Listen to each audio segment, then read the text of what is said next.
Halloween 2008 may be over and done with, but the haunting is not. At least according to some folks at a historic hotel deep in the heart of the Everglades.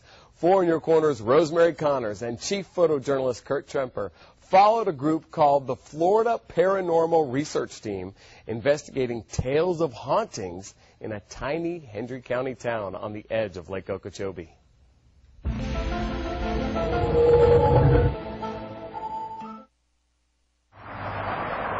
It's the simple things in life that draw people to Clewiston, Florida, a place called Sweet, mostly because it's home to the country's largest producer of sugar, but also because the town has charm. In the heart of it stands the historic Clewiston Inn. Built in 1938, this hotel has accommodated all kinds of guests, from field workers for U.S. Sugar to President Herbert Hoover. We've dedicated one of our suites to him. Krista Hill is the general manager. After 30 years here, she knows all of the hotel's secrets. And apparently, so does the staff. I think the employees learn to work with it. The ones that are scared have left and not come back. She believes the inn is haunted, and word of the spirits has spread. Ghost hunting crews from all over come here searching for proof. Krista tells me some of the ghostly encounters stem from room 255. A woman died of a heart attack there. After that happened, and unfortunately we had to strip the room. There was no wires, no carpeting, nothing. It was just bare floor, bare walls.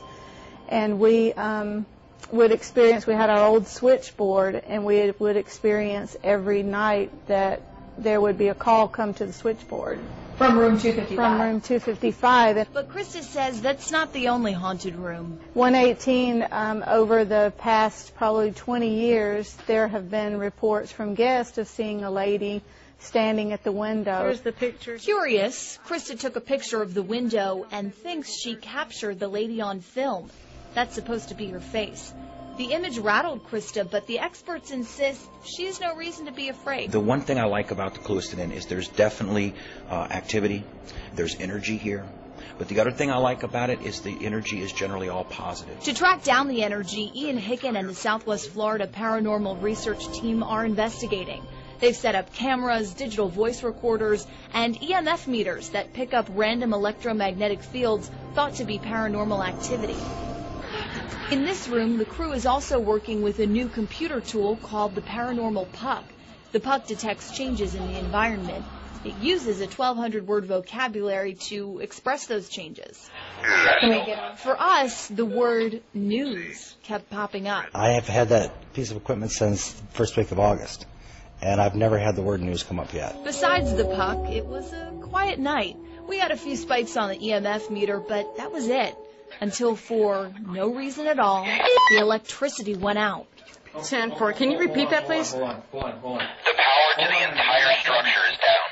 We have no electric power at all to the Clewiston Inn, any of the buildings, anywhere. Maybe this was the paranormal activity we were looking for. Let us know you're here.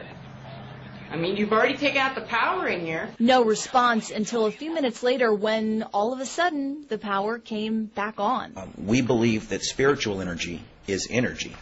Electricity is energy. Therefore, they are sisters, basically, and there is a possibility that one would be able to affect the other. After the power went out, I ran into Krista, the general manager, and asked her if she had anything to do with it, if she pulled the switch or something. She said no, she swears to it, and she also said that that's the first time anything like that's ever happened here. With the lights back on, our investigation continued into the kitchen, the dining room. You tell me your name? And then another guest room where paranormal activity is supposed to be high.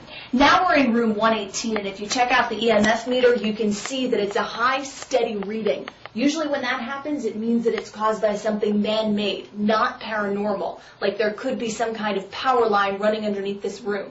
And that's exactly what we found, a strong electrical current under the room that most likely caused the high EMF reading.